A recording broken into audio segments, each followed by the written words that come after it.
Hello बच्चों, RRB NTPC exam 2026 19 मार्च second shift 15 प्रश्नों में आप लोगों के साथ डिस्कस करूंगा। पहला क्वेश्चन, अक्टूबर 2024 में निम्नलिखित में किसने तटस्थ बल्ले 26 मावधिक रूप से इसी तरह क्वेश्चन मिलेगा। सबसे पहला क्वेश्चन आप लोग, अक्टूबर 2024 में निम्नलिखित में किसने भारतीय तटस्थ बल के 26 के महर्षि के रूप में शपथ ली। आपका आंसर क्या हो जाएगा बताइए बच्चों। आंसर इज ऑप्शन 1 पद्मेश सिबोनी। ये भी आप लोगों को याद रखना है सेकंड शिफ्ट में। अगला क्वेश्चन, यदि वर्ष के बाद 5 6 7 82 86 92 75 95 अंक प्राप्त हुए तो उसके औसत अंक कितने हैं। आप लोग बताइए कमेंट करके। Answer is option 2 86। ये भी सेकंड शिफ्ट में आया है। चलिए आगे बढ़ते हैं, अगला सवाल देख लीजिए। अगला सवाल है, जब कोई पिंड किसी तरल पदार्थ में डूबा होता है, तरल पदार्थों को विध्वंस करता है, कौन सा बल उत्पन्न होता है। कौन सा बल आप लोग बताइए बच्चों, कमेंट करके जल्दी से जल्दी बताइए। आंसर इज ऑप्शन 4 उत्पादक बल। ये भी आप लोगों को सेकंड शिफ्ट में आया है। चलिए आपका अगला सवाल देख लीजिए। अगला सवाल है, चंद्रगुप्त द्वितीय द्वारा पराजित शक छत्र राजा कौन था। रुद्रसेन, रुद्रदामन, नौपान, रुद्र सिंह नित्य। आपका आंसर क्या हो जाएगा बताइए बच्चों।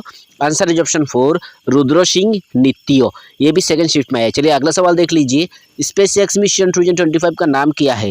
अंतरिक्ष यात्री को सीधे पृथ्वी को ध्रुवीय क्षेत्र पर ले जाएगा। आपका आंसर क्या हो जाएगा बच्चों बताइए कमेंट करके। Answer is option 4 frame 2। ये भी सेकंड शिफ्ट में आया है। चलिए आपका अगला सवाल देख लीजिए। हर्षवर्धन के साम्राज्य की राजधानी क्या थी। आगरा, दानेश्वर, कंजूस, पाटलिपुत्र। आपका बताइए आंसर क्या हो जाएगा। आंसर इज ऑप्शन 3 कंजूस। कंजूस ये भी आपको याद रखना है। नेक्स्ट क्वेश्चन देख लीजिए। भारत का कौन सा क्षेत्र मानसून पूर्व ऋतु में दौरान कालबैसाखी का अनुभव करने के लिए जाना जाता है। उत्तरी भारत, दक्षिणी भारत, पूर्वी भारत, पश्चिमी भारत। आंसर इज ऑप्शन 3 पूर्वी भारत। ये भी आप लोगों को याद रखना है। चलिए आगे बढ़ते हैं। भारत में निर्माण को किस क्षेत्र के अंतर्गत वर्गीकृत किया गया है। नित्यक, प्राथमिक, माध्यमिक, चतुर्थक। आपका आंसर क्या हो जाएगा बच्चों कमेंट करके बताना। आंसर इज ऑप्शन 3 माध्यमिक। वर्गीकृत किया गया है माध्यमिक। चलिए आगे बढ़ते हैं। 72 दी गए श्रृंखला के प्रश्न चिन्ह स्थान पर क्या आना चाहिए। 4 10 19 34 58। आपका आंसर क्या आना चाहिए बच्चों बताइए। Answer is option 1 94। यह भी आप लोगों को याद रखना है बच्चों। चलिए आगे बढ़ते हैं। अगला सवाल देख लीजिए। श्रीरंग श्रीनिवास राम सीसी जिन्हें 1972 में साहित्य अकादमी का पुरस्कार मिला ने मुख्य रूप से किस भाषा में कविता लिखी है। तेलुगु, तमिल, मलयालम, कन्नड़।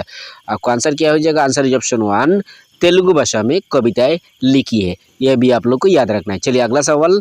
अंग्रेजी वर्णमाला क्रम के आधार पर दी गई श्रृंखला में प्रश्न चिन्ह के स्थान पर क्या आना चाहिए। QT MORK MPI KING king. उसके बाद आप लोगों को कौन सा संख्या आना चाहिए बच्चों। आंसर इज ऑप्शन 3 ILE आ जाएगा आप लोगों को उसके बाद। चलिए आगे बढ़ते हैं। भारतीय संविधान के निम्नलिखित में किस अनुच्छेद में भारत के नियंत्रक एवं महालेखा परीक्षक की नियुक्ति के संबंध में उल्लेख किया गया। कौन सा अनुच्छेद में बताइए बच्चों।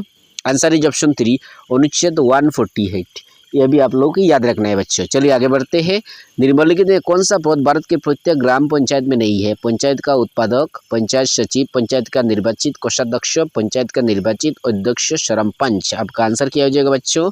आंसर इज ऑप्शन 3 पंचायत का निर्वाचित कोषाध्यक्ष। ये भी आप लोग को याद रखना है। चलिए आप लोग को 40 नंबर क्वेश्चन।